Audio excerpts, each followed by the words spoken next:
હાલ દર 7 માંથી 1 વ્યક્તિ માનસિક રોગથી પીડાતો હોય છે. એટલે ભારતમાં 5.5 કરોડ લોકો અત્યારે માનસિક રોગ માટેની દવાઓ લેતા હોય છે.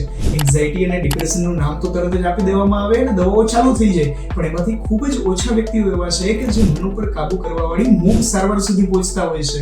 આ ચંચળપણને કાબૂમાં રાખવા માટે શ્રી કૃષ્ણએ પણ કહેલું છે કે આને કાબૂમાં રાખવા માટેનો એકમાત્ર વિકલ્પ એટલે એનો સતત અભ્યાસ. આ સતત અભ્યાસ એટલે નંબર 1, આખા દિવસ દરમિયાન 30 મિનિટની મનને પ્રફુલ્લિત કરે એવા પ્રકારની નિયમિત પ્રવૃત્તિ, મતલબ કે જે તમને ગમે છે એવા પ્રકારની અડધી કલાકનો શરીર માટે સમય કાઢી અને એ પ્રવૃત્તિ કરવી. અને નંબર 2, પંચકર્મ દ્વારા શરીરનું અને મનનું શુદ્ધિકરણ થયા પછી શિરોધારા જેવી મનને શાંત કરવાવાળી સારવારો, આ બંનેના સમન્વય થકી માનસિક રોગને જીતી શકાય છે. તો માનસિક વ્યાધિ માટે ખાલી ઊંઘની દવા નહીં, પરંતુ કેતુ આયુર્વેદ બની શકે છે આપના આરોગ્યનો એક રસ્તો.